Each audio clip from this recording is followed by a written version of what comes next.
Well, yeah, welcome back to episode 6. Yeah, Episode 5 or 6. We're back for another week, and this time we've got another guest, which is good. An NPL favourite, a loose cannon, a few screws loose. Avondale goalkeeper, Thomas Manos. Yeah, thanks, Adam. You're not wrong with a couple of screws loose, but yeah, that's probably what I'm known for on the pitch, but I've tried to keep it pretty calm off the pitch there. So That's a pretty good intro. I'll just hype it up a little bit. fresh off a clean sheet from last night. I mean, how you feeling? How'd you pull up? Yeah. What are your thoughts on last night's game? Frustration, more than anything.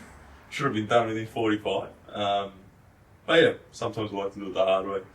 Took 120, got the job done. It's the main thing. It's like the 32 of the cup now, so yeah, you can't complain too much. So South Melbourne's into the round of 32, or they've qualified. Yeah, along with Heidelberg and none of Wanning. yeah, the upset. So, which yeah, none of Wanning's the upset. What are you guys sort of looking like as a team, and obviously like for Avondale, sort of, is the cup something that is, and this is just a general sort of question, something that's like full sort of priority for, I guess, an NPL club like Avondale, where you guys are sitting second on the table in the league, and probably to everyone's favourites to probably still take home and win it. Probably the strongest NPL team in Victoria, arguably even in the country. Yeah. What's like the focus heading into that cup tournament like this? Is it to cause a shock and upsets like that? And Yeah, look, we've got, with the depth that we've got, I think we always say we want to go as far as we can in every competition. Like, realistically, we've got 20 players that can start in probably any NPL team in the state, if not the country. A bunch of ex-A League players. So, yeah, we want to play as many games as possible, and the longer, further we go into cups, then I guess it's easier because more people play, everyone's happy, and the squad keeps rolling, I guess. boys, you guys obviously know each other. I think I get your hair from here and everything. Sure. Another one, James client. Like James. So Ali, again, what do you do? Not Literally, offering much. how good's the floor? Well, Jamie, you take it away. How did you boys sort of connect? Thomas just a walk-in. Yeah, just Yeah. needed a drink. Someone Yeah. told me this place had just opened up. It's a teacher around the corner. I saw Total 90 and I was like, there's got to be something football related. So I'll make my way in and just become ever since I was big enough. Yeah, Tommy was just a walk-in. Got talking about football, talking about NPL, talking about Avondale, and that was it. Like, Happily ever after. he was like, That's it. Tommy was the bridge between like Total 90 Studios and Avondale. So So we're trying to get everyone in. yeah, they were trying Everyone. to get the whole team in. But no, Full circle, yeah. full circle moment. There you go. So one day I'll go to Avondale, and I'll come and get my hair cut again. You're not going to be a starting right back. You're starting right back in the team that you own and coach and run. And And they have a metro team. My career is yeah, my right ankle is absolutely blown out. Yeah, that's the problem. yeah. If I was for that, Hips, Oh, hips, God. nah, it would have been fine. Well, Come- you're now a reigning Johnny Warren medalist, like Nah, victory medal. victory medal. Sorry, Yeah, victory yeah. medal. Yeah, I did. I had to say Arthur Dahl was happy with my thing. For Yeah. context, we sponsored Geordie Paladon, and he wasn't there to receive the victory Oh, medal. actually, I think I see this So photo. they pulled up the player They sponsor, got you. and I'm like, oh shit. And like, dude, I'm a little nervous. Just run with it, man. Who I'm walking cares? up, yeah, like, and Arthur Dahl shakes my hand. He goes, "Good stuff." I was like, "Hey." I was like, "Fuck, what do you want me to say?" So that was pretty fun.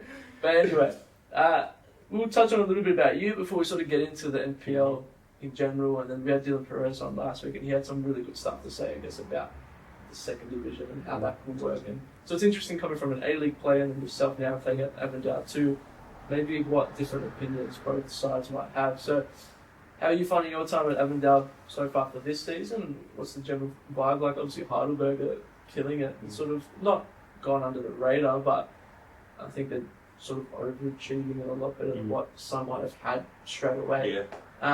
How are you guys finding it? Yeah, good.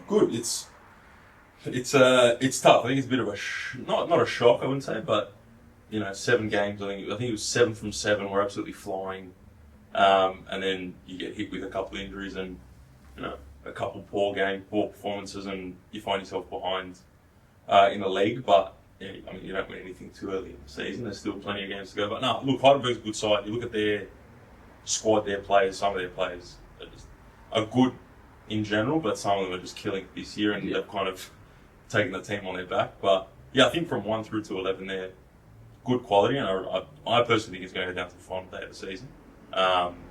We've got them, I think, with 3 games to go, so Huge. that could play a part, but I reckon it could go all the way down. He's playing them at home. Yeah, we're playing them at home, Or, which is all right. So yeah, we'll see how we go.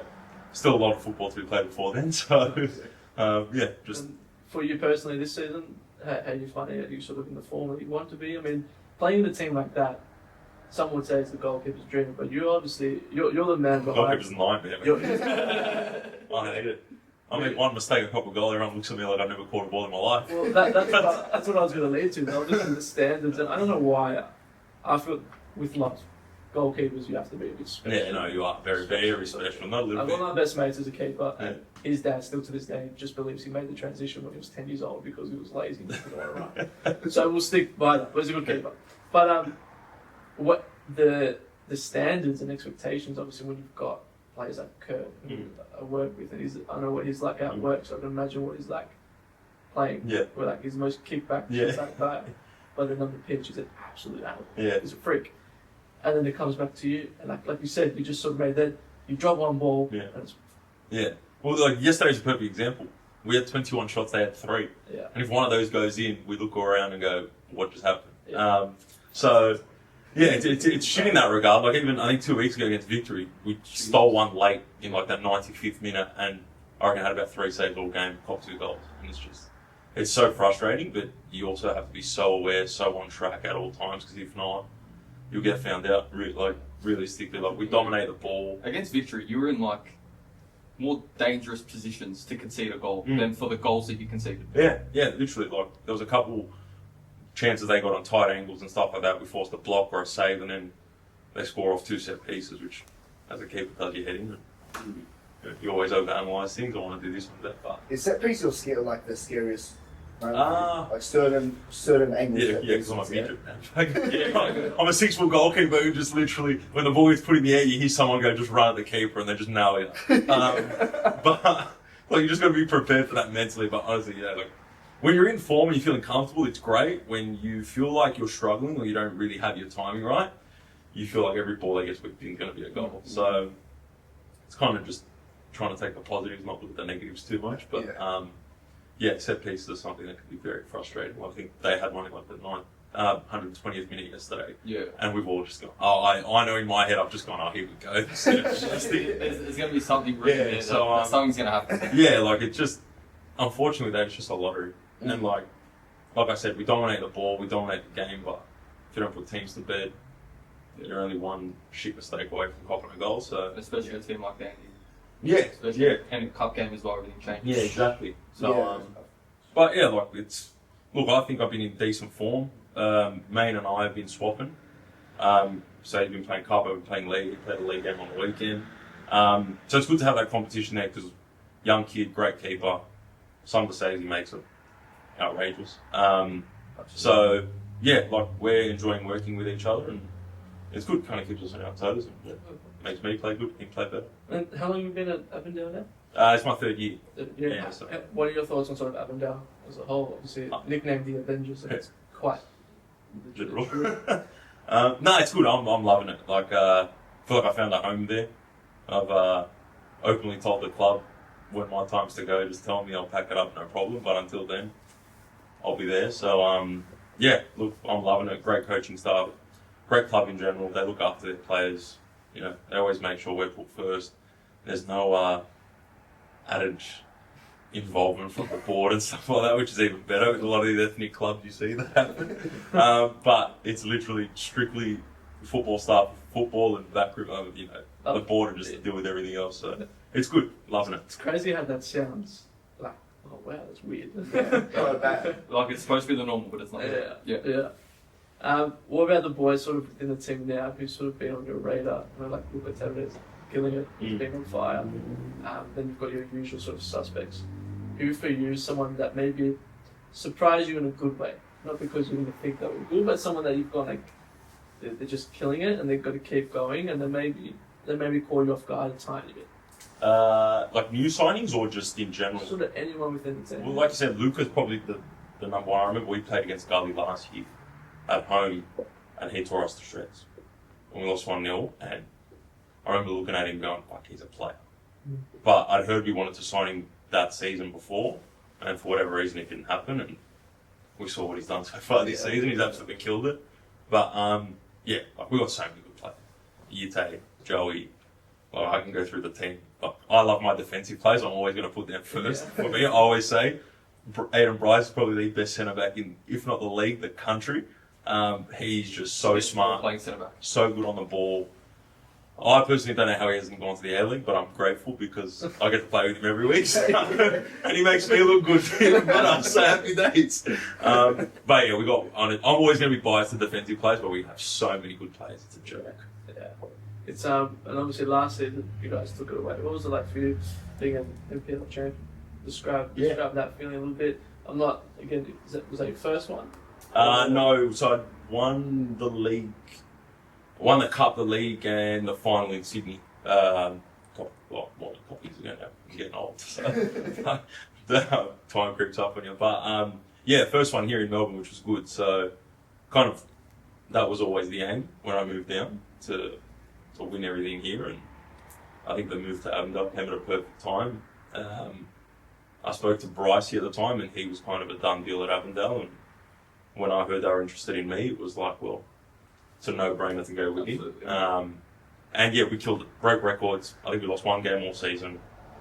We were just untouchable. It was fun to be a part of. Obviously, when you're winning. So was there a relationship with Brycey away from Avondale? Well, we played at nights together. Okay. Yeah, so we played at nights together for 2 years and built a really good relationship. He knew me, I knew him. We kind of knew what to expect from each other. And obviously, when you build that relationship over a period of time, you start to know. Of course, with the goalkeeper instead. Yeah, exactly. You start to know how to play, what to do. Like we've got little things that we do on a match day or a training where like we work on defensive shape, and he knows what I expect, I know what he expects, and it's literally like we don't have to speak anymore. That happens. Yeah.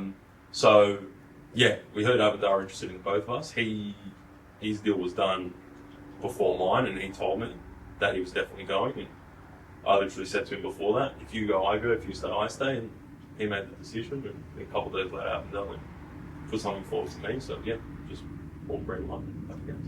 Just touching on the question that Costa asked before about sort of your mentality as a keeper, and especially having those players in front of you.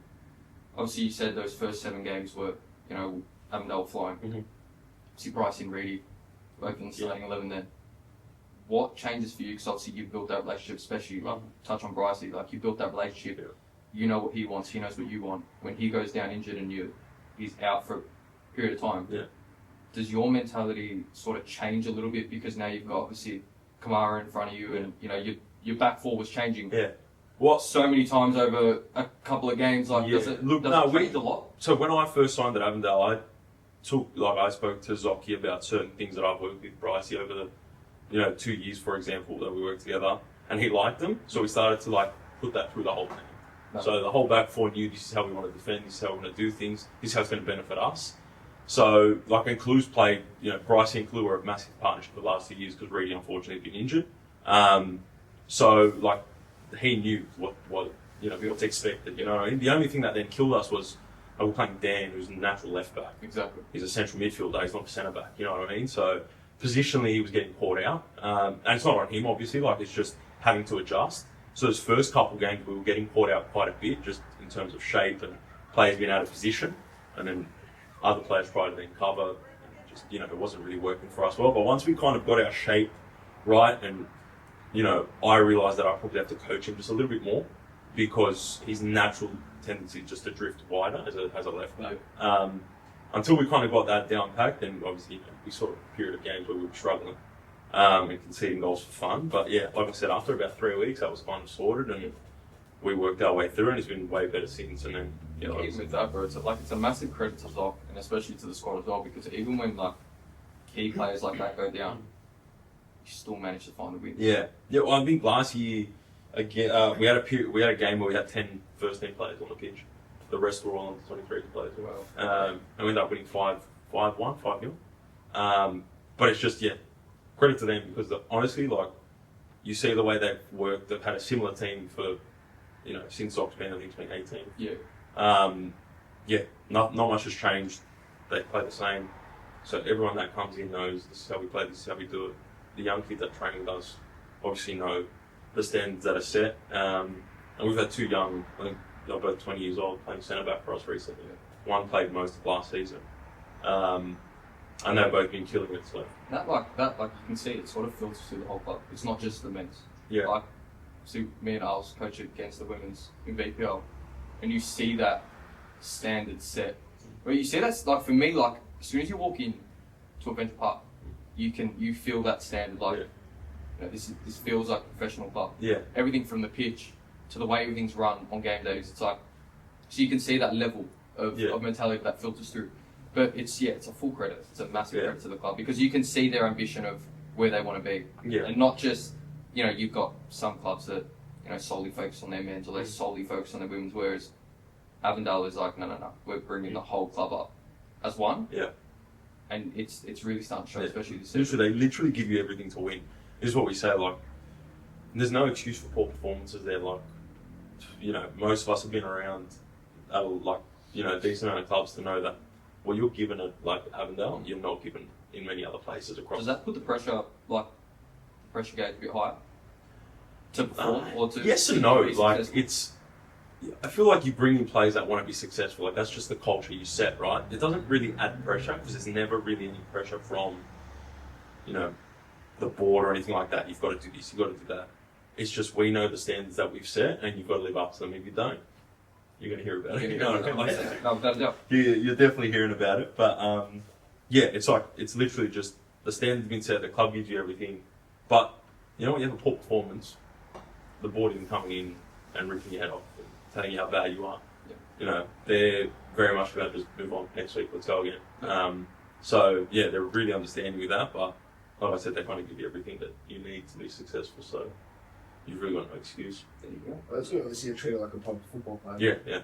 Which is the best. We've just got a new gym put in, stuff like that. So it's they look after us so much, and it's just like now it's obviously on individual players to utilise all that stuff, but they literally give you a platform to be as professional as possible in a semi-professional environment. But I think like you've been saying, like if you as a player don't feel that external pressure from people that aren't just your coach, for example, then it builds an environment, I could imagine, for you to actually want and feel safe and feel more comfortable to actually put on performances and want to train and want to win. And if there's that general understanding, it's funny, Avondale doesn't feel like, considering the size of the club and the quality of the club and the players that they've got, they don't feel like they're the club that you hear a lot of external noise from, which is fantastic. Yeah. It feels like whatever happens within those four walls stays within those four walls.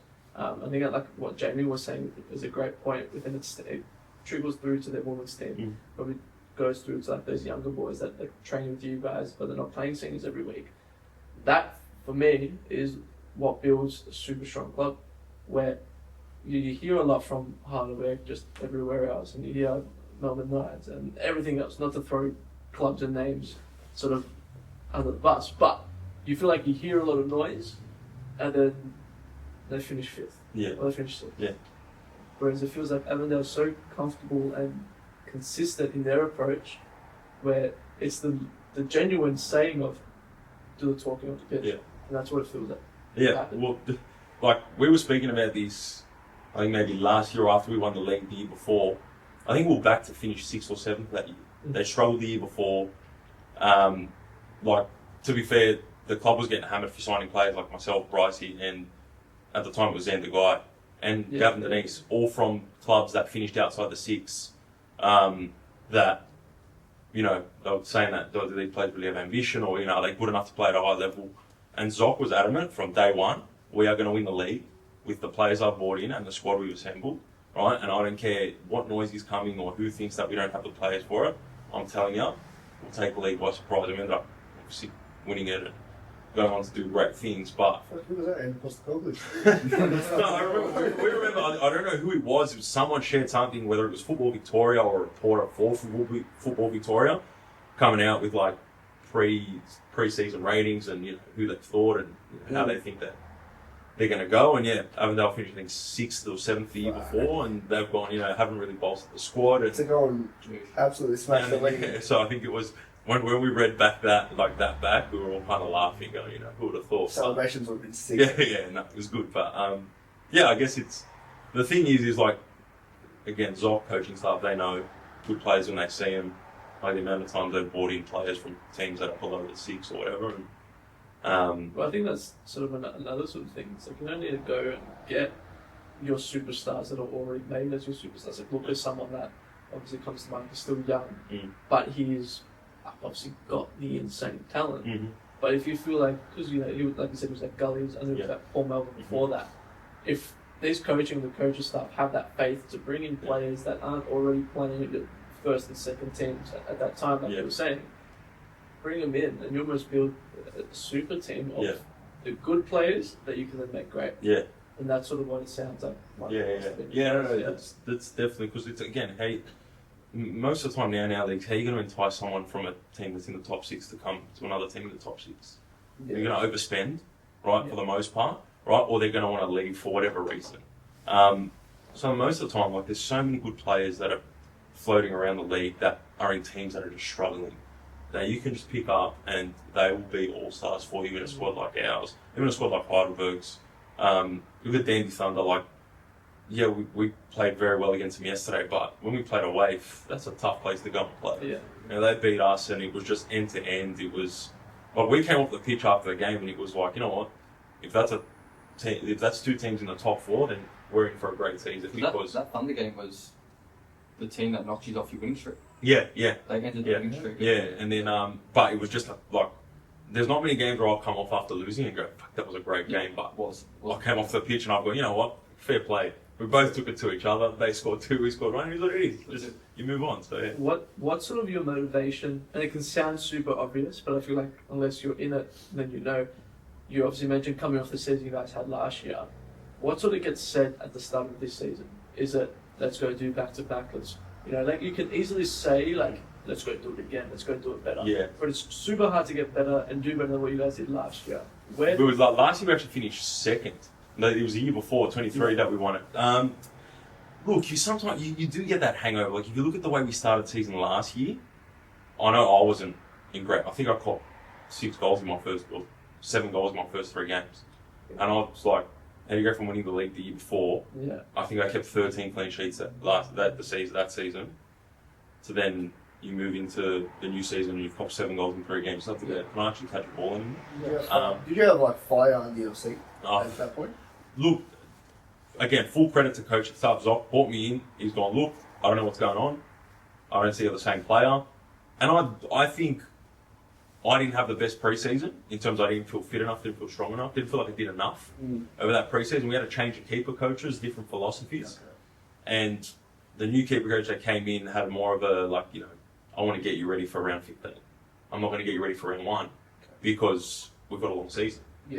Which, again, he explained to me, and as much as I hated it, I just had to deal with it because he was right. By midpoint of the season, I was feeling unbelievable, right? But those first 3 games were just making silly mistakes, and I was overthinking things, and I'm the worst for that. Like, if something doesn't go right, I start to overthink things, and I'm not one to let it go easy, and it just kills me. So Zoc actually brought me in, and he's gone, look, you need to know, whatever, if you're feeling pressure or whatever, you're my number 1.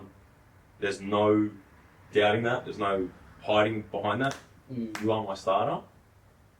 Don't think you're not. But there's going to have to become a time where if you keep playing like this, I've got to then swap you out, man, because it's not going to... So given that, how, from now, take us all the way back and give us like the little start. The rundown of the career. 100%. So first moment you lost the screws to become a keeper. I think I was about 10. Even my dad looked at me and he's gone, lost cause. Were you confident from the start? Yeah, and then I was actually like decent with the ball at my feet as a youngster as well. So I moved to a club that ended up wanting me as like a central midfielder, centre back, left back, right back, whatever it was, covering every area. Probably because one, I was half decent with my feet. Two, I love kicking people. I just love getting angry. So they've gone, put him there, let him belt everyone, get rid of the ball. Happy Were you days. tall as a kid as well? I wasn't overly tall, no. I'm No. still a midget now. You look at me in goals, I'm tiny. So, yeah, had a season of like playing back on the pitch and loved it, but I still missed goalkeeping. So, ended up just going playing like community goalkeeping for a year. Moved to an NPL2 side.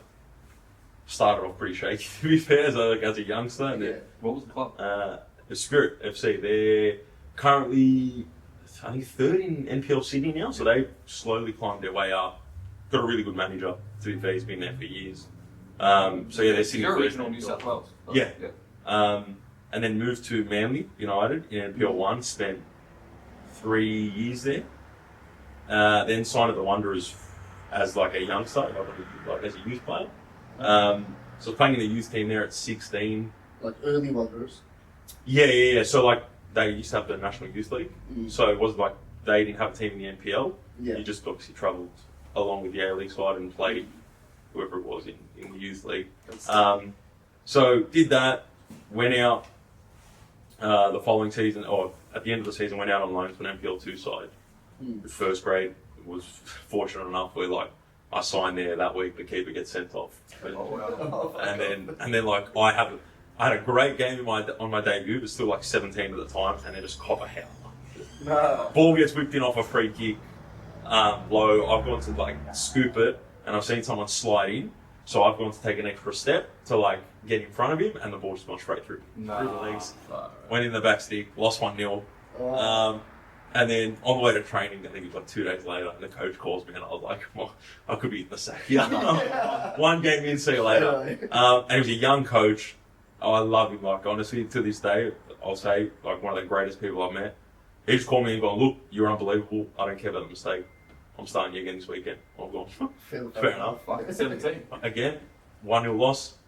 To be fair, I got done on a goal I probably shouldn't have got done too. It was like a touch on an angle and the guy whipped it like fast stick. He's kind of dinked me into the far corner. Those are ugly ones, those ones. Yeah, and it's like I didn't move my feet quick enough, got done. Mm. Literally got to training again. He's just gone, I reckon you could have saved it. And I'm going, yeah, obviously watch it back, whatever, blah, blah. He goes, don't care, start me again. I'm going, oh, really? Fucking hell. And he's going, Was there anybody else in the team around your age? No. They were much older. Like they, at the start of the season, were favourites to get promoted. They were like a stacked team. Serious? And just the first 7-8 games before I got there, just couldn't get a run of form. Was this that man? No, this was at Bankstown City. Thanks, that's it. Okay. And yeah, he stuck with me, and literally from there it just grew and just better and better every week. And just Did you end up winning it? No. We finished mid-table, and I think that probably played in my favour too, because the other keeper was quite an experienced keeper, and I think they knew they weren't going to get promoted that year. Yeah. So they were like, let's take a chance on stuff. So finished the season there, and in typical like young keeper fashion, you pick out world-class saves, and then you cop shit goals, and everyone's like, that's all right, you live with it. But like, I had a great team that was so understanding. I'm still in touch with quite a few of them now. Oh, yeah. Just like all-round great people. So yeah, then went back to the Wanderers again, another season in the youth league. Was part of like that Asian Champions League squad at the time. Then same thing happened off season, went out to another NPL2 side, played whatever it was, 8 games, and then came back in early for the A-League. So I was part of the Champions League squad and started travelling and all that. And I was part of the squad that obviously won the Champions League, but you didn't play a game, so you kind of just watch it from afar. But it was cool, like playing amongst so many good players, and you kind of see. I think that's from that point on I realised how intense you need to be to win. Pop, as the coach, was the most intense person ever. Like, if you weren't perfect, he'll let you know about it. Did you ever have any touch with him? Yeah, plenty. Not necessarily like I had to keep coaching between kind of me and him, but his door was always open. He'd always have a quick chat to me. It was always great to me. Like, seemed like he had quite an interest in me. Kind of liked what I was doing and where I was going. And then I think after the 3rd season, it looked like I wasn't getting any closer to first team football. Yeah. And as a 19-year-old, I've played 2 seasons in NPL2, at the time. And I'm like, I don't really enjoy turning up to training every week and just training, like, without the thought of me playing, right? So I'm like, I want to go play. Yeah. Signed at Wollongong in NPL 1. We had a pretty rough, like we played first and second from the year before in our first 2 games. And like, because I signed 2-3 weeks before the season, I decided, I spoke to the Wanderers and it was kind of just better for me to go play. Yeah, of course. So I only signed like 2 weeks before the window closed, or 2 weeks before the season started, and our poor keeper that started the season just got an absolute battery. Just got an absolute battery. I think we lost 3-0 and 4-1, something like that, right? Tough. Yeah, just right. And some of the goals in copped were just outrageous. Yeah. And I've seen someone turn and put one like in the top corner like it was nothing, and just gone, I might be out of my depth here, if I get a chance to play. Yeah, and then by round 3, coach just said, look, I want to change. Like, kind of knew what I was about. He'd seen me play, obviously, and all that, and just, yeah, like I said, kind of got a good run of games as well, where I played against teams that were around me, like were like around us, the lower half of the table. Picked up a couple of results, was playing well, and then kind of just kept getting better and better. You know, the odd game would screw up and kind of get found out. But yeah, coach backed me, and yeah, really good season. We ended up, I think to start the season, again, we're kind of back to bottom half of the table, possible relegation. We ended up making top 5, made it on the final day of the season. It was the best. Yeah, literally lived. We played against a team that was coming last, and for the first 45 minutes, we looked like we couldn't kick a ball. And we were backing another team to lose. Like, another team had to lose, and we had to win for us to step in. We come in at half time, coach rips us to shreds and goes, by the way, the team we need to lose down 4-0. So please hurry up and score a goal so we can get through this. And we just, from there, we came out, turned it on. We won 2-0 pretty comfortably. Yeah, it was fun. Like, it was a great year because it was just like a bunch of mates that had played together for years. Came through, obviously, like me, a couple of new additions. And we ended up making a 5 on a run. It was crazy. And then Sydney United and Wollongong agreed to swap keepers because the keeper who was playing at Sydney United at the time was living in Wollongong, didn't want to travel anymore. So he signed for Wollongong. Sydney United ended up picking me up. Kind of like my first season at Avondale, we went, I think we won the league by 9 points. We lost 1 game all year. Yeah, we were flying. I think we lost in the final. We got battered in the final, to be fair. 3, just like 3 sucker punch goals as well. It was just a night. But yeah, so shit final, but you know, overall it's a good year. Yeah, spent 5 seasons at Sydney United. Yeah, so got a call the day before pre-season started saying you're no longer needed. Yeah, I've been mad. We've been like, yeah, Matt, pre-season. Yeah, literally, and because we made the final the year before, we didn't start until like 3-4 weeks after everyone else.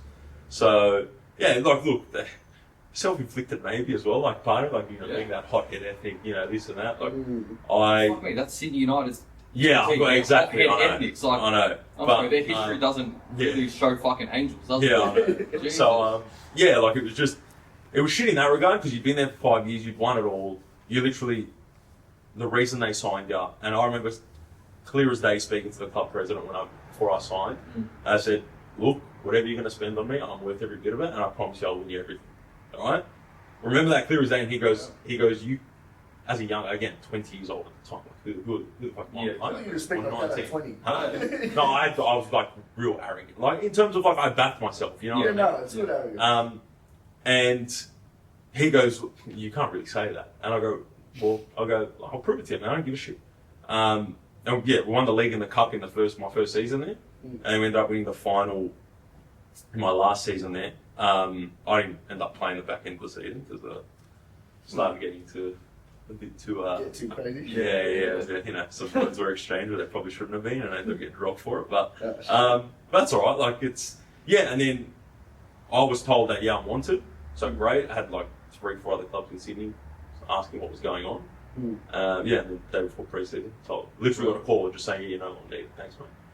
And I was like, alright, cool. So literally didn't have anywhere to go, I was going to ride it out, had a couple NPL 2 sides after me, but I just thought it's probably not the level that I'm at, especially as a 25-year-old who's played in, you know, 6 seasons in the league already. Like, I don't want to be dropping a league. Like, that's not me. No way. And then, yeah, Melbourne Knights called like 2 days later, put an offer in, thought about it for a week, and thought, the worst thing is you go to Melbourne, you hate it for whatever it is, 9 months, and then you come back. And But yeah, I clearly remember one of the boys I played with the Sydney United was like, there's one regret I have, not playing a season or two down in Melbourne and just enjoying the life. So when I got the offer, I was kind of thinking about that. And I was going, you know what, like I said, worst case, hate it, is what it is. But yeah, ended up loving it. Our team at Knights was great that first year. Was it hard to adjust to like, because I know Melbourne and Sydney is like completely different. Wasn't it hard? No? No, it wasn't hard at all. I didn't find it an issue. Yeah, kind of felt quite comfortable. Again, had my own space, did my own thing. Where did you live when you came down? Oh, I had an apartment up in Eston, so it was close to here. Oh, yeah, nice. Yeah, which was good. So kind of central to everything. My mate lived literally in the apartment next door. Oh, I called him, told him I got an offer, and he goes, "Well, the apartment next door is available for rent." And Beautiful. yeah, by the end of the That's week, sick. signed the lease for the apartment. What about the difference between NPL Vic and NPL New South Wales?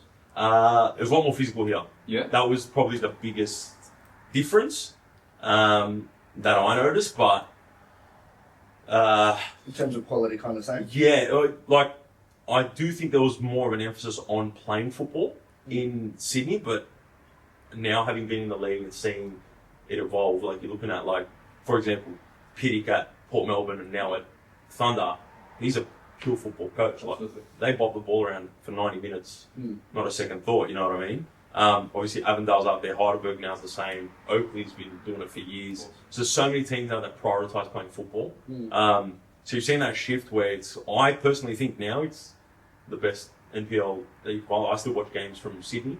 Yeah. And just, I think that there's no comparison when you look at team from here, team from Sydney. Well, So, should make the B-League fun, I guess. But there's still a couple of teams flying. Like, don't get me wrong, Marconi, Rockdale are probably the top two in Sydney that I still watch and go, you know what, they're actually decent sides. but it's like Sydney United, that when they had that run in the Australian Cup, yeah. they looked like a proper football team. Yeah. But do you think it's more so because, like, where you mentioned about the physicality, it's like in New South Wales you probably had a bit more time to play football, whereas you come to NPL Vic and it's like, it's rough. Like, it's body on body. You've probably got less time on the ball, more intense. Like, Yeah, there is a good possibility of that, and again, I really haven't analysed it that deep, you know what I mean? But I just remember clear as day, like, there was teams, no matter how bad they were in the NPL in Sydney, they would try to play football. Yeah. Like, they would go out there and go, you know what, stuff, we're going to back ourselves, try to play our football, do our thing. And, for some teams it didn't work, for most teams it kind of worked. So, yeah, whereas here, it was when I first began, every team had their own style. Yeah. It's like you're coming up against, who is it, let's say, a Dandy City in my first season here, and it was literally like, I had the coach going, bro, put the ball in the keeper's head, he's a midget. And I'm going, nice. and then you got like Esteban at South Melbourne, where it's like he's got to throw in his defensive half and he's sending it onto your head, and it's like hope for the best. And then there's like Avondale, where like they were just popping the ball around you for 90 minutes, and you're just like, we just got to hold on. And then you come up against a player like Joe Guest and he's putting in balls like his prime chunk. Exactly. So I think he hit this volley against me off a free kick my first or second season here. It was like, I dived and the ball's already in the back of the net. Well, he's nailed this thing. And I've gone, well, that's lovely. We got rolled by them and he just absolutely nailed this fucking volley against me. And I was going, well, what do you do there? Well, you alluded to it before, obviously the B-League, and I feel like we're going to end up talking about it every single week. But, like I said, we had an A-League player's perspective last week, and I guess now for yourself, what sort of, and I guess Avondale would be a good club to get advice from and an opinion from, because you think that Avondale would be the team, as we've seen in the club, and what we could hopefully about to see is Avondale would be the team to knock off your A-League clubs. What are your thoughts and opinions on it, even though you've had the experience obviously in New South Wales too? Avondale now, from what you told us, seem like that club, and my biggest thing is always, are these clubs, would you become full-time players? So that's for me. I've probably said this story 100 times, but I had a chance to speak to Scott McDonald at Gold Coast Knights, and long story short, he pretty much said I told the club to pull out of it because there's boys in the team that are making more money in their day-to-day jobs while they want to come and travel. And if I tell them you have to leave on a Thursday, you can't go to work Thursday, Friday, a lot of you guys, half the team are probably going to turn around to me and say, I'm okay, and go get some other pocket money in a lower league. Sort of for your opinion on it, as an NPL playing experienced NPL player, what are your thoughts on it? Do you see it working well? Do you have ideas or ways as a player that you think could work? look, I think it's a great idea. Like I think we've all been hanging for it for years now. I think it kind of puts players that haven't been on a national stage, for example, a chance to show themselves, right? So you look at like the good young players come through, like we said, Luca before, even like Manny Agüek, for example, he's still young. In our team, we've got so many good footballers in these leagues that aren't seen on a national stage, or are known within the state, but you go to New South Wales or Queensland or whatever, and they wouldn't have a clue. I think it's a great idea. I love the concept. I just think that the federation has got to make it work for the players and the clubs, right? Like, there's obviously a heavy investment involved, which is needed, and if clubs can afford it, then great, go for it. But like the thought of making, I think the opener for it is on a Friday night, and it's like, well, how is that fair for people who can't get out of work on a Thursday or a Friday? Exactly. Right? Like it's, and let's be honest, this isn't going to bring us millions, right? No. Not at this point. No. Nowhere near it, right? So, how about we just go, hold on a minute, play games on a Saturday or Sunday where teams can fly in, the day before a game played and fly out after, or fly in the day of a game then fly out the day after. And make sure that it works for people's work as well as their football, because, like I said, we've got so many good players. Like, we've rattled off a bunch of players from our league already today. Exactly. And if we looked at every club, I guarantee you'll find 4 or 5 that can play at a very high level, right? It needs to work for the players because, like I said, if you've got players then pulling out because of work and stuff like that, well, you can't really call it a national second division, right? Exactly. Like, it's just... The hope and the goal of it is that you get the best players that aren't currently playing in our top division. And then, like you said, that then limits those players to come down. And then what's the point of having this, right? Like, it's pointless. And that's the thing with Football Australia, man. It's just like they've wanted it for so long, and then they go and do it, and it's still like, from even just us as like football fans, football players, like you can still see it's so rushed. Yeah. Like, just do it properly. Look, I don't know if it's right. I don't feel like it's right. I think the plan is great in But I think terms like of... a decision like that, like having the opening game on a Friday. Yeah. It's like something like that for a football person is clearly understandable that might not work the best. Yeah, look, maybe some people's work allows them to do that. Yeah, a day off or whatever, gives them the time off. But you get days off. I love it. When you've got... I love life. He comes So in, my he'll have a boss- Friday night game. My boss He'll have is a the Friday night best game, boss in the world, I and he'll promise come you. in and I'll be like, the first time I cut his hair, he's like, nah, man. He goes, Friday night games. He goes, I get Fridays off. Yeah. So I'll take the Fridays off. He goes, I'll spend the mornings, go get a coffee at Roasting Warehouse, this, that. What do you Sleeping. do, if you don't mind me asking? I'm a teacher. Oh. Yeah. So I coach at the school that I'm at too. So it's pretty full on. Education is But top notch. that's why if anyone's struggling, What? then you're probably playing with me because I miss out on a Friday here and there. I teach 10, 11, 12. Oh. Yeah, and then I coach 7 all the way through to 12. We've got a keep program that we run at the school. We've got a full football program at the school. It's unbelievable. My little ass was school. Yeah, St. Monica's in Okay. Epping. Yeah. So, yeah, full program top to bottom. They've brought me in to run the keeper program now, so that's mad. It's busy. Like, most days I'm in at 7:30. We start training and coaching and teaching during the day. I've got a bit of coaching during the day as well. So, yeah, I think they appreciate it, so they kind of understand that. Well, it's like Don't catch me two-way street. don't catch me on a Friday morning because he's got a Friday night game. But, like, no chance. chance. I speak to the principal at the school, absolute legend. He's just said to me openly, the start of the year, send me a schedule, let me know when you play during the week, you can take the day off, and I've gone, you are Is he a football fan? I think he just loves the school. Just- Loves the school, he's been there forever, I was- loves the place, and you know what the best thing is about it? Loves his staff. He'll do anything for you. That's mad. Right, and when you've got a boss like that, Yeah, it's top. It's like, did you work yesterday? no, gave him the day off. It was great. That's mad. I got told I was playing in the cup last Friday, and I spoke to him about it, and he just sent the email. Yeah, no problem, take the day off. Tuesday. Okay, what a chance. Yeah, but what about? But see, Kept the clean sheets. I had You days know it must have worked. So you know what's funny? And I didn't suck. Oh, yeah, exactly. Oh, man, If I sucked, I would have been, I'm coming back to work, mate. Imagine watching the games, wasn't No, it? they sent me an email in the morning, you sucked yesterday. I'm going to get back to work. But like we joke, but it's so true.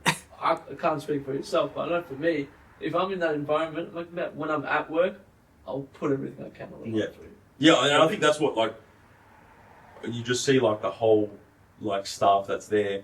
Like it's an aging like workforce. People have been there for so long because he looks after his staff. That's mad. And like you can obviously see why. Like it's my first year at the school there, and he's literally just come up to me and gone, "I know you take your football serious. I know you love it. Just tell me when you play during the week, and you can take the day." That's massive. That's top. Beautiful. I have to take unpaid leave just to get to a Friday night game because this one's just like, nah. Yeah, you lost the dog. Yeah. You guys take leave. How does that work? He said to me, "Leave off." Yeah. Just a text. Sorry, can't make it today. Deal with it. Have you ever called in sick? Yeah. Yeah. Him? Has he called in sick? I spent 3 weeks in Europe, bro. That was my sick leave. I Gone. was with you. I forgot. Yeah, exactly. So talk about Europe. Actually, Yeah, I do no, it's remember. actually the worst. Now, honestly, like, if the whole thing comes up of like, well, a couple of weeks ago, this one got sick, then it passed on to him. It's a bit selfish. That passed on to me. We had to close the shop for a day. It was like- Broke. Well, we were like, no, we had to close the shop. We're done. No, you did work once in Greece. Remember you cut my hair? Okay, yeah, on a balcony in Santorini. Yeah. Yeah, That's he not was, bad. yeah. Oh, Bad. hey, it was What top. about a gig, by the way? With a pair of beer trimmers. Yeah, exactly. We made it You work. make it work. We made the table work. I don't even know where those went. We lost them. He's probably still on fucking Mykonos. Hopefully. Probably somewhere there. But yeah, obviously that was a fucking weird segue. We don't Yeah. Baz, So obviously, like, Baz is you going know- to be up. Sorry to interrupt. Baz is going to be up till 4 a.m. He's smashing this Red Bull. Yeah, bad. Like And it's that's Basil, man. Basil will smack a Running Red home, Bull. man. He's late running at night. Basil will smack a Red Bull at like 9 o'clock in the morning. Be like, yeah, I just need to wake up. All right, man. Yeah, So you do the same. Yeah, I know. But, Actually, so for a player like yourself in a situation like that where, you know, if there are Friday night games in the B League, like, for you it work, and then obviously for some it might not. Like, has there been any conversation from the club about, I guess, how the logistics of this will work, or is it sort of just like we're just going to wait and see? you know what they've told us? We'll sort everything out with the B League. You guys don't need to worry about that. When the time's right, we'll speak to you. Just obviously focus on the league, or focus on our competition at the moment, because that.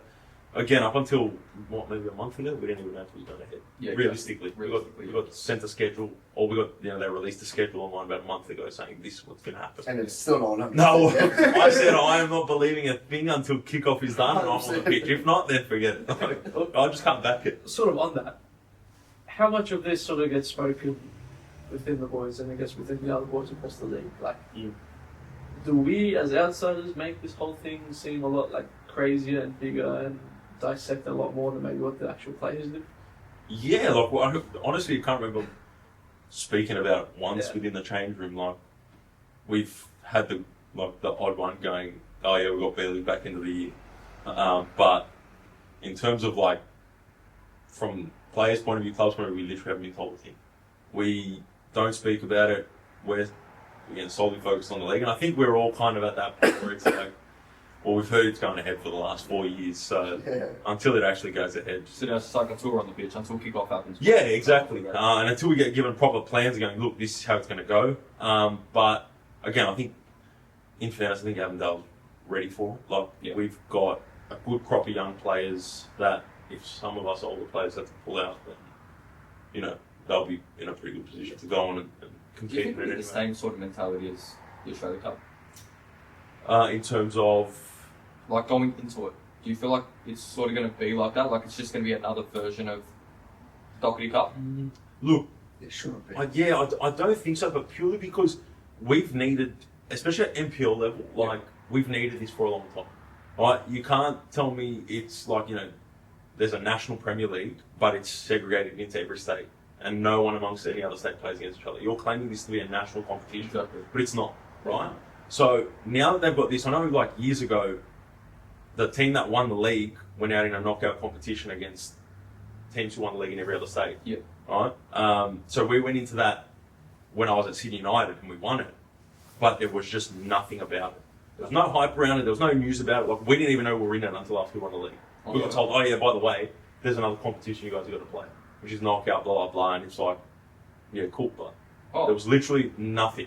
So what was it like the winners of NPL New South Wales, NPL Vic? Every league across every NPL league across Australia got put into this competition, and it was just you got drawn out of a hat. Whoever you play, winner progresses, losers out. So you played 3 games, quarters, semis, final. And When? yeah, this was we won it 2016. I think Heidelberg won it the year after in 2017. And I think then after 2017 or 18, it just got scrapped. So it was only in for about 4 or 5 years. But again, no one knew about it, right? Well, there you go. No one knew about it. That's what I mean. Like, it was the strangest thing in the world. So I think this is a good alternative because you've got the 8 clubs that committed to it, but now you've also got winners from every other league. So realistically, it should be actually like a pretty competitive competition. Like I know, for example, Wollongong are in it. They have a massive following. Like we played when I was there. We played our final day of the season. I was saying like we needed to win to get into the finals. We had 3,000 people there at Wynn Stadium. It was packed. Yeah. Like the one side of the pitch was packed. We played when I was at Sydney United. We played against them in a semi-final, and again, same thing. It was packed. That's mad. And it's like, well, you got the people of Wollongong, for example, that have been wanting a club. Right, they haven't got an A-League club yet for whatever reason, but now at least they've got this to look forward to because they have that backing. They love it. They've got their own league down there. Yeah, exactly. You know what I mean? Where like people go watch and play in, and like it's Based you've on got that area which doesn't have anything in regards to football. They need something now, which is this is kind of their thing. So it's good to obviously see them in it because they'll kind of get put on a national stage as well. And like I said, and then you've got the best teams from every other or every competition within the country too, for example. So it should be quite competitive. Because at the moment, the way it stands is obviously you guys are already committed. Will be Heidelberg. Yeah. It'll be Heidelberg. Yeah. So Heidelberg looks like they're going to be in it. Yeah. And Sydney, I think it looks like it'll be rocked up because Marconi's already in it. Marconi's in, so And yeah, rocked up rocked up. Marconi. That's massive. What happens if you guys win it? The second team. Or the second team? So let's say Avondale. So if Avondale wins NPL Vic, whoever comes Yeah, whoever comes second under them. Yeah. And then, like, for example, if it was like, for example, it was Avondale top, South Melbourne second, then the third team will go in. It's just like if you already whoever's in it, already yeah. But it's, again, like, say that Heidelberg, because it's looking likely that Heidelberg's going to be in it. Say they turn around and go, no, we don't actually want to be in it. Then what happens? Yeah, that Well, That's what I was That's, thinking. that sort of is why I that was asked, going to be sort of the next question. because Like, there's a reason why, as I mentioned with that Gold Coast Knights sort of thing, there's obviously a reason why clubs didn't request to join. Yeah, well, but then I heard, like, there was a stupid upfront fee that they had to pay. and that which was a the other decent thing. amount. So But now these NPL clubs that win the league, they don't have to pay that. that, yeah. So I'm Yeah. Do you reckon That's- they won't? that's- Do you reckon they won't have to pay it? But they won't because then so many teams will pull out, man. I feel Think like about they it. We will. started with 32 teams that wanted to be in this league. We came down to 8. Yeah. And most of that was because people pulling out because of financial issues. Yeah. Like they're not paying $500,000, whatever it was. That's the thing. Like, It would be so if embarrassing. you, for like, you turn around, you turn around and be like, hold on, we just paid this money. Yeah. Like, Does anybody know what the payment's for? I couldn't tell you. There's Right. going to be like a television broadcast for it, yeah? I'd assume so. But again, I feel like it's just TV, right? That's a whole topic. that's a For whole another day. that's a whole other topic. Because Yeah, that's a whole that's nother where topic. I fear is where are you watching these games? tell me to be YouTube or something again, man. If it's a live stream on YouTube, Nah, I then don't think so. I'm willing to bet money. That's how we're gonna. Yeah, I reckon it is too. 100%. Because no No one way. wanted to. Like You let's don't give it hope. cut the shit a little Yeah. bit. Yeah. No one wanted to buy the rights to watch to stream the A League. Yeah. If you even look at like Paramount with the A League, right? Fuck But that. for me, right, in this situation, you've got Optus Sport, the biggest streaming broadcast in Australia. How the fuck do they not have the A League? Well, Like, surely they've got the American League, they've got the women's league in America. Like, Yeah. They have all these leagues across the country, across and they the. don't want to touch the A-League. Well, and yeah, so it's like, surely our next step would be like, all right, well, we take broadcasting rights to the A League and this second division that's coming in, right? Probably. There's going to be. I reckon what's going to happen is they're going to bunch the A League and the National Second Division. And well, actually, no. What are we saying? The Football Australia have signed a deal with a streaming platform that bunches the A League and every NPL plus Doherty Cup plus Night Cup. So they've got like from top to bottom of Australian football is all going to be put into one. But then you turn around and you'll be like, how much is this going to fucking cost? Who's paying for it and how much is it going to cost for At it? least with Optus Sport, you've got the Prem, which everyone has Optus Sport to watch the Prem. If there's another game on, yeah, I'm just going to chuck it on, man. Watch it. You know, I'm going to be honest with you. I'm not watching Gold Rush where I've got the Prem and then I've got Avondale on the other side. And you cop an absolute out. Exactly. Put one in my own neck. Just get some attention. Definitely want to watch that one. Huh? 100%. Cross gets whipped into vision, just misses it completely. Oh, mate. And then you got NPL streams where you're literally the camera's sitting behind a pole. Well, there's a couple of those. I think what the future is like, again, this is a whole different sort of thingy, but I think eventually the Premier League will they're going to go in turn and do everything in-house. Because they're going to realise that the Premier League can make more money just by keeping it in-house. So they're going to be able to own almost media and everything within there. So they're not going to go out to, because Optus Sport will be off, Premier League will be off Optus Sport soon. Yeah, well, I'm pretty sure they only signed. I think it's pretty much a very short done. term. Yeah. Because then I know, which we might get into, like the Club World Cup and everything like that that's currently going on now. Sort of heard of Sue and Budapest today. Apparently nobody wanted the rights to stream it. No, I wouldn't either. Nobody even wants to go watch a game. Nobody Have you seen the people at the games? Yeah, there's no one there. No one. It's empty. It's actual horror. But they were giving out tickets to locals just to fill out the stadium and putting them all on one side. So Yeah. Did you hear about that from the first game? The season opener? The cup Yeah, opener? I heard about that. They were giving Why out, would they you were want to selling stream tickets for $3.50 Yeah. and then giving them to local universities. You buy one, you get like 5 or 10 free. Yeah. It's just another stupid kind of competition. Yeah, it's a stupid competition, man. No one watched the Club World Cup when it was just those 7 teams or whatever it was. Yeah, exactly. Like, just Now But there's is why it- are we adding this shit? To play devil's advocate a little bit, is it shit because we don't maybe like, we all know naturally it's going to come down to Real Madrid, Chelsea, and the normal teams. Mm. But it does it not fall under a little bit of the same umbrella as the World Cup? Because realistically, which shock country has gone deep into a World Cup? And when I say shock, I don't mean like Croatia. Morocco. Morocco was the last one. Hey, I'll take you back to 2004. Let me tell you, Greece went on a fucking Yeah, that's Euros. Just saying, eh? But true. But then, That's the only thing I've been ever happy with in my life. is What what happened happened to when Greece in 2004 Euros? And that's it. hey, some of the players we've got coming up, mate. We're fucking. Hey, Greece is doing an absolute rebuild in that international squad. No. Don't start too No. soon because we'll miss the next World Cup again and I'll be depressed for a year. Yeah, no. But Yeah, it's bizarre. just saying that I fear the World Cup is going to follow suit in this because now there's going to be more teams in it. And there's, I'm not going to say it without saying it bad, these countries that aren't as good as football, are celebrating purely just getting to the World Cup. Bro, that's Infantino's way of fucking lining his pockets, bro. That's all it is. So this is all this Club World Cup thing is as well. Yeah. With that stream. I reckon he's losing money, man, at the... No, because the it's all mid. do you know why Inter Miami is in there? Because of the thing, because of Messi. The only reason why is because Messi's playing. Yeah. Because Ronaldo just said I'm not playing. Yeah, next So year. it's all. That's... they're Yeah, owned but by- they're owned they by make all their money in the final stages, bro. Like in the final stages, watch every game will be like sold out on that. You gotta make like America will start Yeah, with some packed. bigger clubs playing. Yeah, just But the World Cup in general is completely different. Like you get people who don't even give a crap about football watching the World Cup. Well- We watch football and we're not watching the Club World Cup. I watched Boca versus. I don't know if they play because it's all drawn. There you go. Yeah, Boca decided not to play football. They just wanted to... What about poor Auckland City? Oh, you know what? Credit to them, man. good on To him. go to Bayern, Hey, to go there play against Bayern. have you heard the story about their keeper? Yeah, He's a... bloke draws a forklift or something. he's a warehouse manager. Legend. Bro, He's literally taking unpaid annual leave. Imagine if. bro, it's a Imagine if they. Made 7 good saves. Took Neuer's kit. Oh yeah. Shared a photo He of made- the he game. made- Bro, made about 15 saves. Yeah, it was...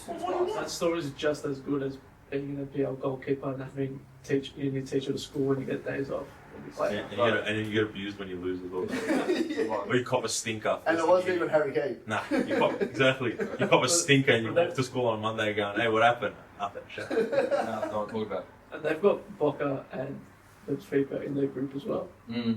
So like, if I was these guys, just treat it as a holiday. I love that. I was watching the pundits this morning, and one of them goes, "It's going to come down to whoever can score the most against Auckland City." And I looked at it and I was like, "Fuck," as if you just said that. It's a bit harsh. Yeah. Poor blokes are semi-pro, man. Like that. They've got work the next day. Leave them alone. It was funny. I saw this thing yesterday. It was like they put up the team sheet of like the starting 11 for Bayern, and they put the starting 11 for Auckland. They had like the amount for the players, and they had like a ridiculous amount for Bayern, however much their squad is, and they had one for Auckland at like 2.5 million euros. And then some guy commented, and he's like, "Mate," he goes, we're lucky to get food on Thursday night. He goes, where do you think we're getting paid 500,000 euros a play? He goes, we're barely getting weekly wages. He goes, some don't even get paid. He goes, what are you talking about? I'm like, fucking hell. I love how there was all that confusion. Because I can't lie, I'll be straight up, I was confused as well who Auckland City is. I thought this whole time it was the Auckland FC.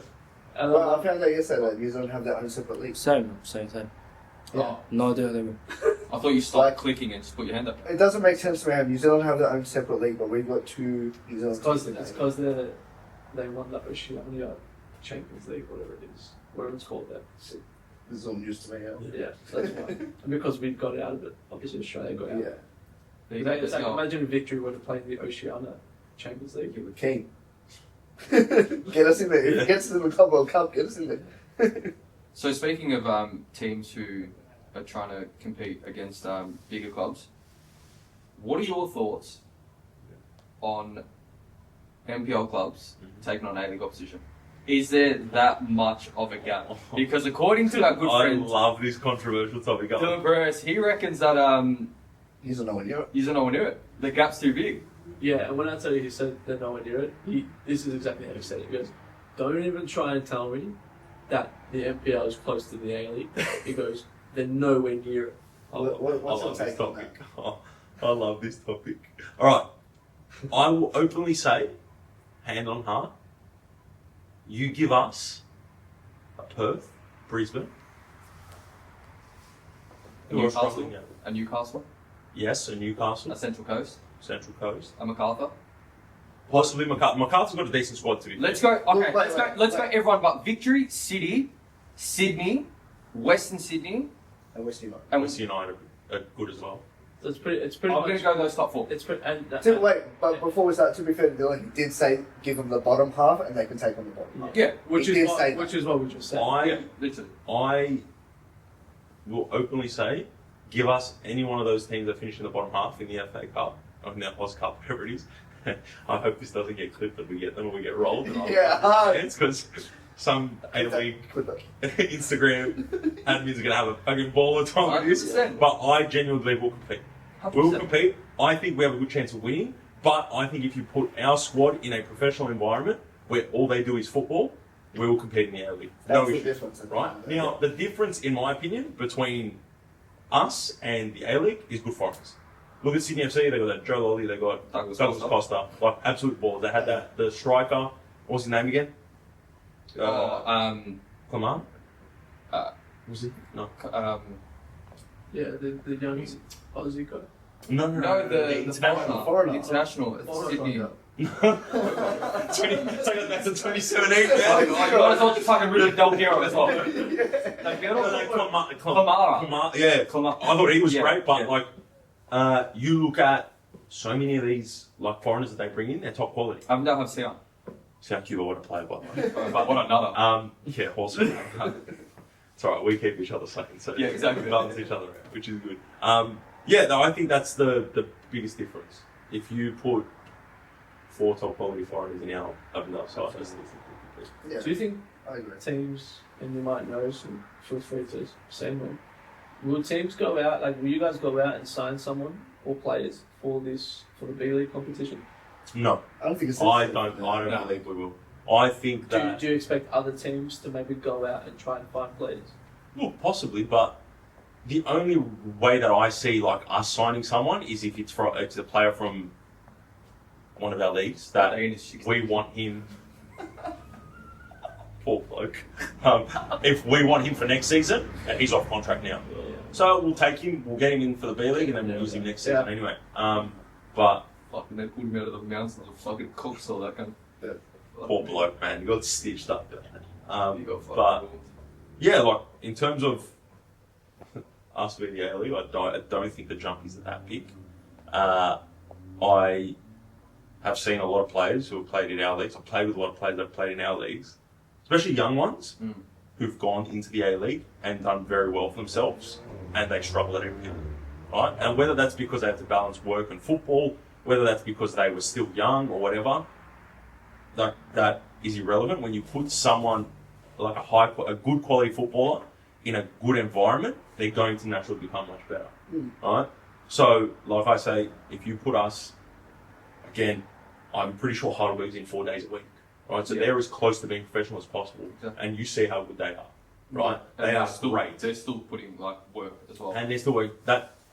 Jamal Ali is playing Jeez. inverted right back, and he's absolutely murdering teams. What's the score? I think he nailed one against me into the roof of the net. It was beyond me before I could even see it. How many But like the goals bloke, is it? he's 34 years old. Someone was saying, Yeah. and he's unbelievable. Yeah. No, 34 years old, I'm pretty sure. And he doesn't look like he's slowing down. Mind you, right? He just keeps getting better and better every game. Oh, wait. Jamal Ali is 34 I years believe old. he's 34 years old. The right back at Heidelberg, if I'm correct. Yes, Jamal Ali. The one that's banging in goals every Banging in goals from right back. I've had to miss He's 4 kids. going up and down. 18. Say that. He's watching it That's like, another one to clip. oh no, 24. He's like, I don't know, Yeah, it's that's good. wild. Now, you know what? I'm throwing a commentator under the bus because I heard him say that recently. Oh, there you go. Yeah, Yeah. So I'm going to go find that clip if this gets I clipped. hope it was like Ivko or something. If it was Ivko, that said it, would have been perfect. I know it's like to get bullied for your age. Is it? Baz, Yeah. I saw your DM bullying me about my age off your fake account. What? What? No, I think, so you honestly reckon that the bridge isn't. I don't like it again. In like the way that I see it is, you look at what the A League's become. It's become a place where you bring in high quality Australian players Yeah. that are older, high quality imports, and the rest of the youngsters. Rest of the- In my opinion, like that's what it is. Well, all we're doing is bringing us to the Shelley Cup this season because Yes. if If I throw one through my hands, you get a at least we'll have a good meme out of it. Yeah. 100%, We'll get you back on right after. That's it. I know, and then I'm going to have to explain myself why I sucked against the A League side after I said we could take them. It'd be wild because I was front row and watched you lose your head against Victory Youth. Yeah. So So you didn't get a bell for that. Well, it was a public holiday, so I couldn't even say that. Against Victory. No. Do you know what the wild thing was? Is like Avondale scored. Avondale scored, and I see Tommy from the box sprint over to Zoc, and I was like, oh shit, he's gonna take him out. And he's gone to Zoc, and he's like, what? And I was like, bro, we scored. We scored. Like we're 1-0 up. And he's just losing. And I was like, That's good. You're never happy, yeah? No, Never I'm settled. never happy. It's not. So- It's sick. It's not good. It gets bad. Yeah. Yeah, because you just. Everyone's told me this over my career, and I agree with it, but I never understand it. It's like you aim for perfection, but it's impossible to achieve. So why do you keep aiming for it, right?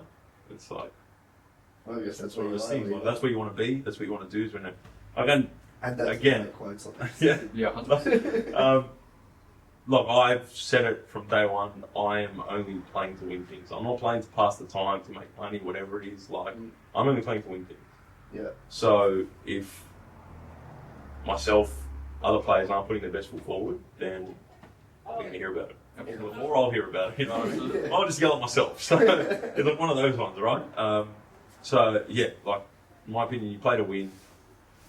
When you have that ambition and that drive, then you don't let things get in the way.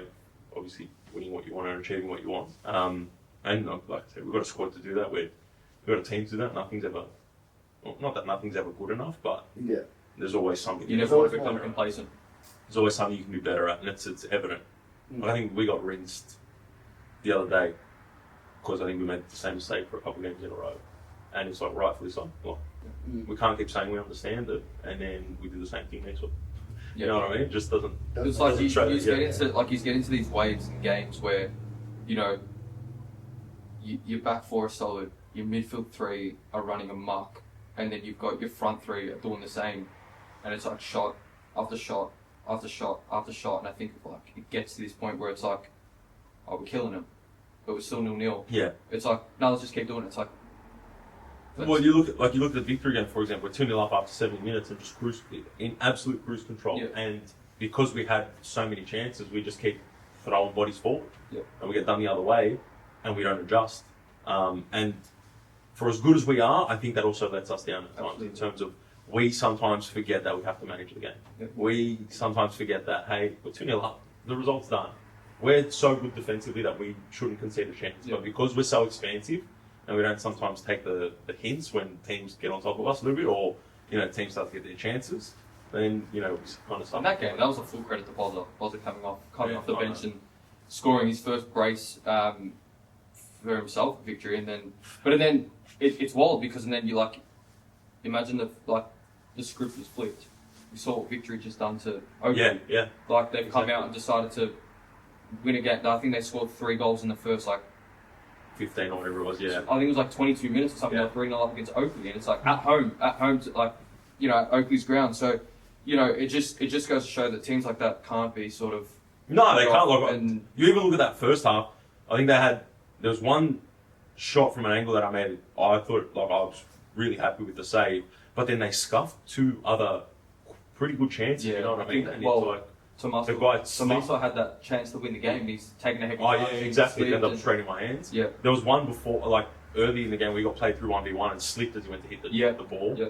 There was another one where one of them went to catch a volley and just snatched at it. Snatched Right. it, So it's like, and again, these kids, they're still young, they're still learning, they're still developing. So that's gonna be natural. Like, I look at myself even a couple of years ago, after playing, I think this is like my 13th year in top flight NPL, and I catch myself doing dumb shit, and it's like, well, I'll learn from that one, and I'll try and absolutely. do it again. Absolutely.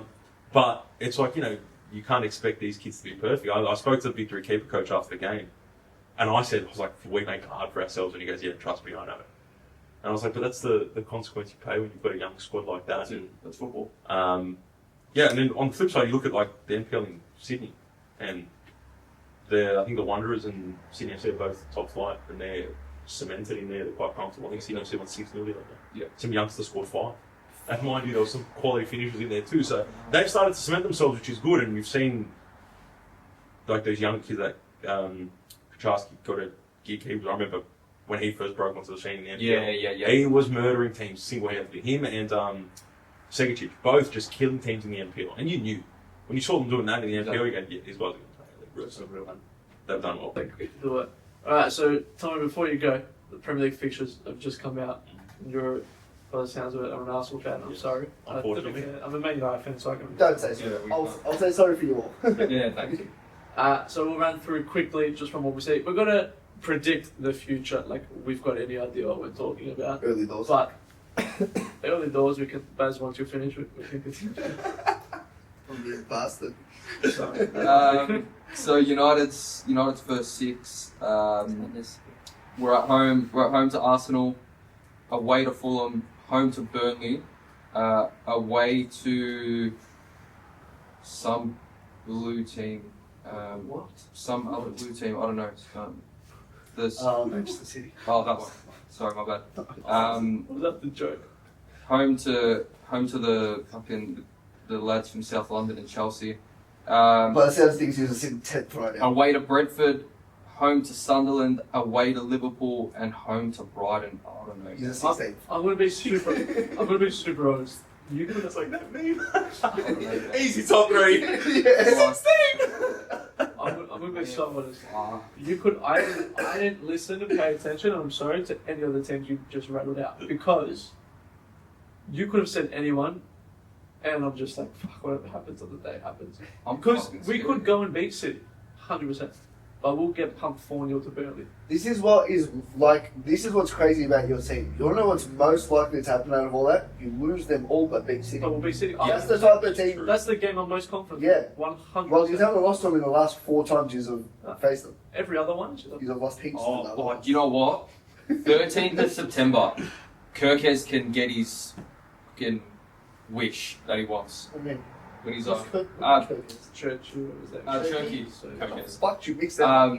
Turkey gets his wish that he's like, oh, that game against United hurt me, and I can't wait to go out there and kill. Bro, shut up. Let's see if it's even the No, starting. shut up. Let's go Liverpool. It's what? The champions will take on.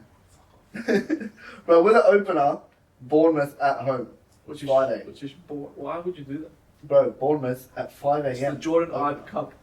Oh yeah, hard. What a player, by the way, these days. Oh, love him. Newcastle Also, away. Cup. Sorry. Still going, yeah? So we've got Bournemouth home, Newcastle away, Arsenal at home, Burnley away, Everton at home, Crystal Palace away. That's our first 6. Look, if I'm going to be completely honest, I reckon we'll be second. Who's top? Huh? Who's top? City? I think you have the easiest one. Really? I think that Wait, look, that's pretty easy. United, Tom, No, yeah, no, yeah, it's yeah. we've got United, Arsenal and Everton in our first 6. we've got United, Leeds, Liverpool, Forest, City, Newcastle. Yeah, Bro, Arsenal's that Forest, is City, not an easy Newcastle. 6. Sorry. Forest, City, Newcastle, Liverpool, top 8 from last year. Yeah. United under this new manager might be different. Might be. I take back what I said. We're going to be and then- first. and Leeds is always a surprise package. Leeds- Leeds is going to be surprised. They're I reckon Leeds is going to be like the Ipswich of this season. No, it's going to be Well, way they- better. I reckon they'll- No. I think they'll be a tough team to go up against. Like Ipswich played decent football. Yeah, they're No, not struggling. But you were never Yeah. worried. That's Leeds, you're worried. I think the 3 teams that come up go straight back down again. Nah, Leeds will stay. Nah. You reckon Leeds will stay? who goes down there. Sunderland will go down. Sunderland's Sunderland's Burnley, already 20. Wolves. Sunderland, Wolves? Burnley, Wolves. Yeah, Wolves Wolves out lost the a lot of door. players. Interesting. They lost a Nuri. They lost Cunha. Oh yes. See you, mate. Baz is hanging Basil, on. we don't want your opinion, bro. United, you said no. Just to keep the podcast legit, Yeah. you said the last 4 games, United City, you have won them. The last 4 games in the Premier League, you have won 1, drawn 1, and lost 2. In the Premier League. I've got another In the question. Premier League. Why do you go for Man City? It's a long Like story. KDB. No, not really. He fell in love with KDB I first. thought you said, can't be honest, I heard Cardi B. I thought you I was like, what the fuck? I mean, City How do like we- certain- Yeah, that's why you like City, eh? KDB. Fair enough. Dude, KDB is going to play for another 8 years in the Serie A.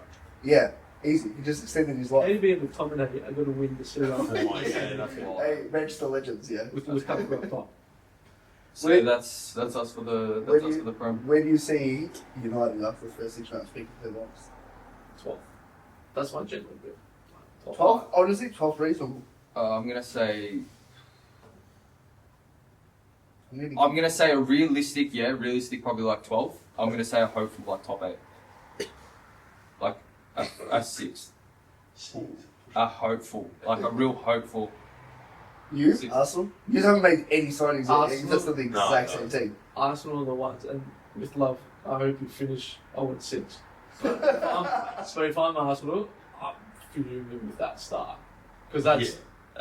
Look, with us, doesn't really fucking matter. Does it? they're gonna fucking bottle it anyway. Who cares? You're gonna get With to that fucking start You're gonna off. get to April, and I'm gonna want to put my TV through the window and just have The a only time they're going to be first is Look, right now with And the fixtures. worst part, like the worst part is like it's just there's constant like hope. You know what I mean? Like there's something will happen, and you go, fuck, maybe. That's what it does. Fucking, when was it? 2 years ago when we beat Bournemouth, came from 2-0 down. Mm. I was convinced we were going to win the league. We've come beat Bournemouth from 2-0 down to a 96th minute volley. Fucking, I was doing laps of my living room like I'd scored the winner. Just thought life is amazing. I'm going to finally see after 20 years Yeah. to lift the trophy. And then City rolled us twice in a week, and Oh, I watching Rob Holding trying to defend Harlan. Oh, Yeah, that was a good day, and I yeah? was ready to throw myself off my balcony, but it's alright. You know what would be great? If with this hard fixture, Arsenal go like 4-2 or 5-1. Because it gives hope. Because That's that the worst because, part, it's man. because they shouldn't do that. Mm, And yeah, then sure. they just, And then we'll go lose to Burnley. yeah. 2-0 to Burnley. fuck, that Someone round, will that get round sent. 1 haircut that I have to give you is going to be a fucking testing of both our No, patience. I'm telling you, man. Because I swear, Uh, if we win, I'm remember- not fucking United here. I don't care. You know how fucking Britney Spears just went full bold on Yeah, that? yeah, And yeah. I reckon that's I'm going Oh, to we're going to send it. come in one day after an Arsenal loss and just go, Jay, get rid of it, man. I'm over We're this done. shit. We're having. Absolute skinhead. I can't believe I don't this. know. I see. Like fucking hell. I wish I didn't look at the fixtures. Because that's all I'm going to think about. Jamie, take a leaf out of my book. Give up. Just don't care much. Yeah. He can't even. You know what? Like when Tommy was saying he was hopeful that season, you know when I was hopeful when I saw fucking CR7 walk out onto Old Trafford, and that all went to fucking shit. So now I have to deal with fucking Hoyland, Xerxes, I like this. and fucking a £330,000 a week fucking Xerxes- Casemiro. Xerxes will be fan favourite player after that photo that just came out with him. You see that photo? You know what photo I'm talking about? There he. Oh, him with the chick. Yeah, he's got the girl on it. Actually, Yeah. missed him. Yeah. Hold on a minute. Yeah. Well, yeah, that's He had- it. he had some guilt working on him. Yeah, and You had a good I'll show you the photo. Yeah. he's not trying to cover up or hide himself. Nothing. He's just shirtless with shorts, and he's just like, Yeah. And he's full got like a wet. Fair play. I reckon Cunha absolutely fucking tears through Arsenal. Yeah. so. Well, the thing is, and this is why I've checked deep down, man. I love Mbuemo. We signed Mbuemo and Cunha, I'm gonna hit him both. and that's in our front three. Happy freaking days. Do you know what we won't be doing? Spending 150 million on a fucking player like these dickheads. I'm with you. We actually had a question come in from Tommy Hewitt, the one who got us in trouble. But anyway, what's his name again? Churchy? Turkey. Yeah. Turkey? Or Words, who will go down as the better signing? Oh, words. Now pretend you're not a Liverpool We fan. want to fucking hope he goes down as a better signing. I swear to you. This is why he'll go down as a He better doesn't score in signing. the first round. He's fucking lose it. This is why he'll go down as a better signing, right? Turkey is like your skillful, that player who came out of the French league, right? I hate his stupid pylon. Who the fuck plays in the French league that comes in and kills it for starters? So he should buy it. Right? Didn't buy it. No, Words is that. does great for Germany. Does great for. Huh? The way he plays just suits the Premier League. The way Turkey plays doesn't suit the Premier League. He wants to do skills. He wants to take on players in I'm going to challenge you on defenders. that. Words had a great 2 months to start the season. When? Last season. Last season. That's when he peaked. He peaked in the first 2 months at the start of the season. What about the season when they went undefeated? What, 2 seasons ago? That was last season. No, the season before that. We said season before that. The Undefeated season. Bayern never losing. 23-24 was Leverkusen. Exactly, that was 2 seasons ago. Now it's 24-25, so that's one No. season. Last season was 24-25. Oh, No. That's the key. 2 seasons ago. Tommy, what do you reckon? Out of What those I two, reckon of. Words and Turkey. My thought is fucking Arsenal hurry up and sign some players. Hey, if you get Sesko, I think that'll be big.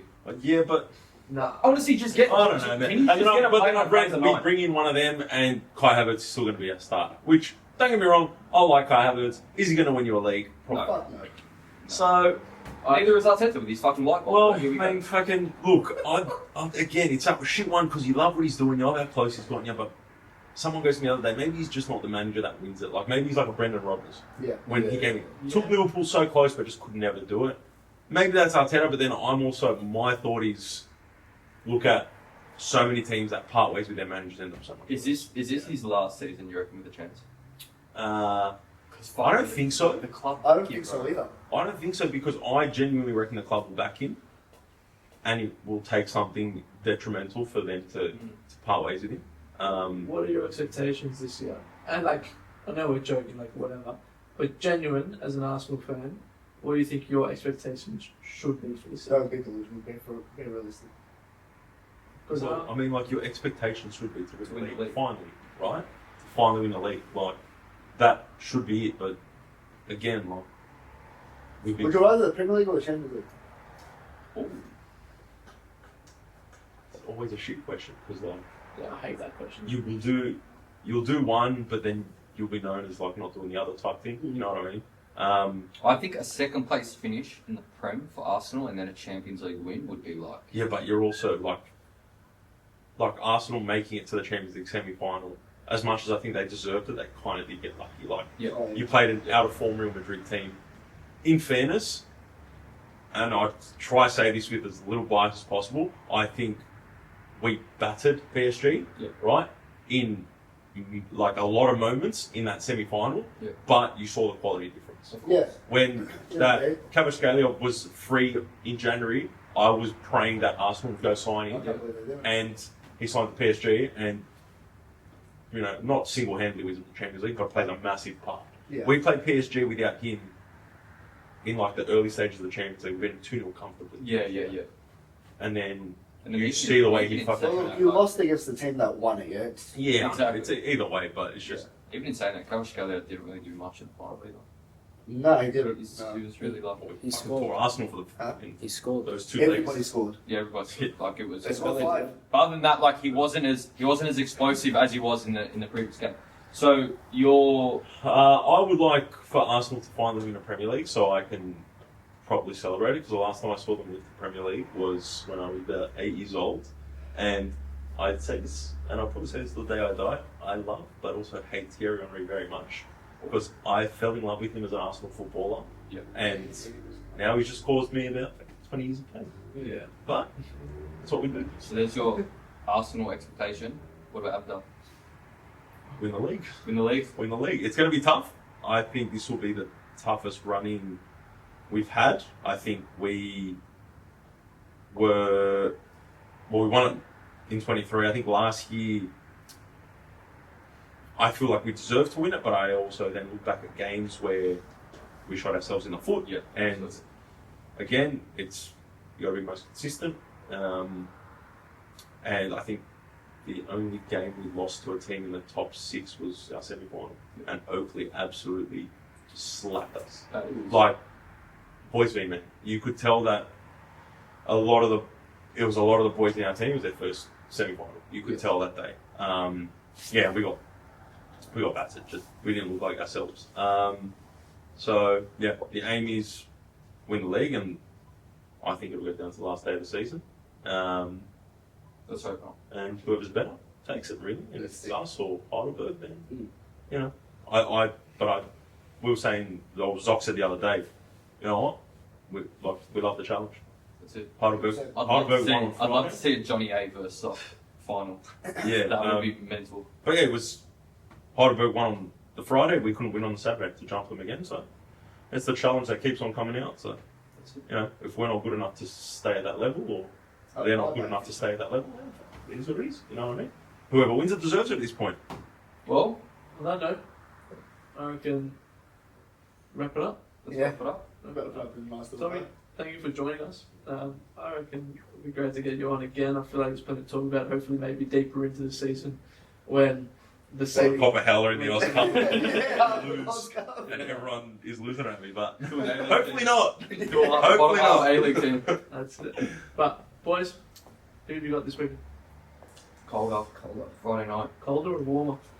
Ooh, they're in a bit of trouble, aren't they? Yeah. I bet they're in a little bit of trouble. There is a few rumours going around, but yeah, for right now we've got colder. We slipped up on Sunday against Keilor, but the girls learned a lot from it. So we've just got, man. I actually just got a text from one of my players' physios that she's out for another couple of weeks. So we're adding on to the injury list constantly every week, which is it's heartening. But yeah, cold up Friday night, so I'll be on my own on the touchline. You? What do you do? Working here, keeping the lights on. Friday night. Yeah, Friday night, cool. keep lights on. Yeah, so I'll go out on my own. Fair enough. Yeah. Someone's got to run the fucking shop. What time do you guys close on Friday? 7. Thank you. Yeah, 6:15. Yeah. Oh, shit. What about you guys? Have you got with you and your fucking 35 teams What about Upfield? upfield? Yeah, Upfield. Bad. Yeah, Upfield. Upfield Metro. And then the boys futsal played Tottenham. We're 2 games away. Tottenham Vikings. 3 rounds left. Oh, 2 legit, games it's to called play. Tottenham. Yeah, called Tottenham Vikings. I was like, I thought he was taking the piss. Yeah. So wait, 3 rounds to go 3 rounds to go. We're going 2 to buy games to next play. week. 2 games to play. and sitting top of the table. But it's gonna, either way, it's going to come down to the last game because we'll play the team that's safe. If they get promoted, my cake back. Yeah. And your girls? We're going to buy. Keep off the ball, man. They're never players. They've had 4 buys in 3 weeks. They never play. Darren and they never play. And the next week we're doing a foot volley with Gav. Gavin Denise. Gavin Denise. Is it? We're taking the futsal team to a bit of football. Yeah, because he commented on our reel. Oh, our mega. IQ kit. And I sort of tweeted Yeah. for a bit of a thingy with the football. We reached out. Nice. They're not Who you got? We Preston Sunday. Oh. Should be fun. On their ground. 3 o'clock on a Sunday. Kidding. Oh, wait. Nap time. Oh, I'm on. Haha, let's go. You'll be It's a alright. Friday night game. Yeah. We've got Friday night this week, so I'll be at the game. Should be alright. We'll see. So they're in a bit Preston of will a come out with a bit of. yeah, they're in a bit of a pageant at the moment, which is always scary. So That still, yeah. yeah, Beautiful. so should be fun. I think. Oh. I think last game was actually quite entertaining when we played. So should be a decent turn. 100%. Some abuse get thrown in, but Yeah. We yeah, love fun. it. We love it. Part of it. Awesome. Well, thank you for watching, viewing, subscribing, doing all whatever you do. Yeah, do all the fun stuff. Hey, I'm gonna Catch need your Thomas help. Manos' help. I've got a little kid. I've got a little kid's birthday on Sunday. I need your help. We- Get me out of it. Just say that I need to do Done. it again. Say no more. I thought you were asking for that. Phone like a cameo or something. Yeah, man. Don't tune into the NPL. And don't abuse me, please. Tommy will sing his name. If you can't find him, he's the midget that's standing between the posts. Usually angry. I can't wait to see how tall you are when you actually stand up because you keep saying midget. I was like, I swear you were huge when you walked in. Yeah, he's not. He's not He's that not short. Nah. Someone goes to me the other day, you're not actually that short, but in goals you kind of look short. I was like, well, yeah. You know what it is? That's Compared to other keepers and Yeah. compared to the goal. Yeah, no, I haven't No, you should have seen him against Victory. He looked like a giant compared to the Victory boys. Yeah, but they're like 18. Some of them haven't even puberty yet, and poor Fair blokes. point. Bad. Well, yeah. Like, comment, subscribe, and tune in next week with another guest. Thank you. See you later. Cheers, Tommy. Ciao.